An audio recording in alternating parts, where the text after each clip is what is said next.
When in Rome, Chapter 6. Antonio exited from the highway and headed toward an area that was familiar to Molly. And by coincidence, he parked nearby where Zach and Amy's van was. He turned off the engine and rolled down the window. And just as he was about to say something, Molly asked, "Why are we here?" "This is the park, isn't it?" Antonio asked. She nodded, while biting her lips and gripping her bag even tighter. "I thought we'd make a stop before we head to the station," he said, and got off the car. He walked around and opened the door on the passenger side. "I need you to show me exactly what happened." Molly did not get off the car. The place made her uncomfortable as she remembered Zach grabbing her by force. With frustration, she stuttered, I told you what happened." "Show me what happened, Molly," sternly but gently he said. "I need to write a police report. The more detail, the better. Besides, we might even be able to catch the thief and get your money back." "Really?" Suddenly, the park didn't seem so morbid anymore, but rather an opportunity.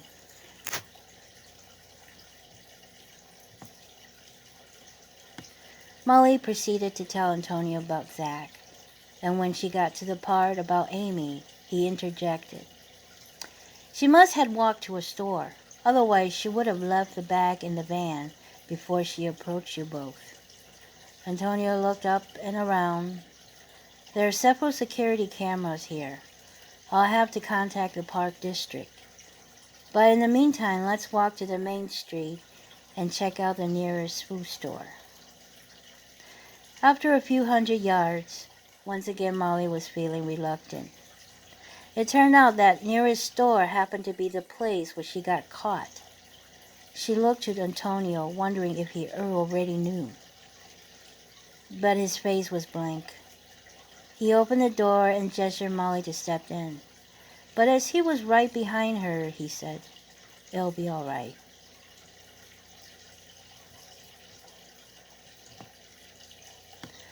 There were several minutes of words exchanged between Antonio and the manager, who sneered at Molly every so often, and his voice fluctuated up and down and hands gesturing frantically. Eventually the manager scratched his head and slowly nodded and went into a room behind the checkout counter. Antonio waved at her to follow him. The space was stifling. It was narrow in depth but near the same length as the front counter. The manager pressed a button of a CCTV system and said something to Antonio, who in turn asked her, "Do you remember what day and time when Amy approached?" "It was a Tuesday," she replied. "I don't remember when, but it was night, but not too late." The manager continued to rewind the video, and soon he paused the system on that day and pressed it again, only this time the video rewound in a slower pace. Molly watched for a moment and pointed at the monitor. "That's her." Antonio exchanged another few more words with the manager, who went to the back of the room and flipped through a stack of papers and produced a credit card receipt that matched the time and date and a girl's name, Amy Ryan. He put it in a copier and gave the copy to Antonio.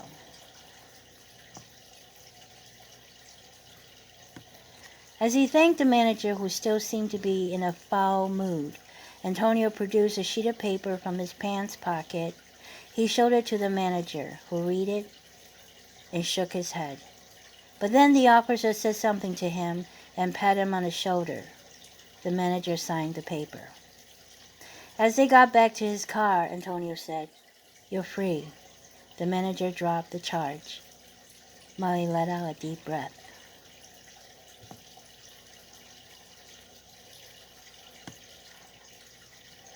A flood of people pouring out of the train station and saturated the street right in front of the police department.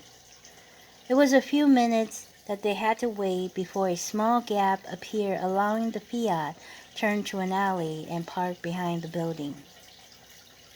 "Around this time of the day, I don't even bother entering the front," said Antonio, as he pressed a set of numbers on a security pad next to one of the station's back doors. Molly preferred the back entrance, despite the fact that she was just pronounced free from the stealing charge. There was still a sense of guilt casting over her. She squinted her eyes as she gave a quick look upward. It must be the heat that made her notice the air conditioner attached to every other window above the first level. And then she looked down and saw the rest of the windows have none. She wondered if that's where the jail cells were, and imagined what would have been like if she had stayed there instead. The stairway was warm and humid, and so was the hallway on the second floor. He unlocked an office door and let Molly enter first. He reached for the window and turned on the air conditioner. He pointed. "Look there. That's the train station where you will get on shortly." "To the U.S. Embassy?" she asked. "Yes," Molly said sheepishly. "I don't have any money to get on the train." "Don't worry about that," Antonio replied, as he pulled the receipt and the signed paper out of his pocket and laid them on his desk, then turned on his computer. "Let me log in and write the report, and I'll instruct you how to proceed." She nodded and browsed the office. Stack of papers on the desk, bookshelves with folders and books, and pale eggshell painted walls with some chips and cracks. It may be old, but nostalgic. He too made an observation, but only with her, and paused from typing on the keyboard. He opened one of the drawers below his desk and pulled out a large brown paper bag and handed it to her. "I forgot to tell you to leave your clothes in my apartment." "Why?" She looked confused. His eyebrows raised. "You can't smell it?" Molly's face turned beet red. She unzipped her backpack and transferred her clothes into the paper bag. Antonio reached the bag, folded its top, and placed it at a foot of his desk. "I'll take it to the laundromat during lunch break." She pursed her lips and briefly watched him typing. And then she blurted, "I never got a chance to say thank you. You've been very kind to me. I'm very grateful." He gave her a quick glance and smiled. It was then that she blinked and looked away like a camera shutter etching his face into her mind.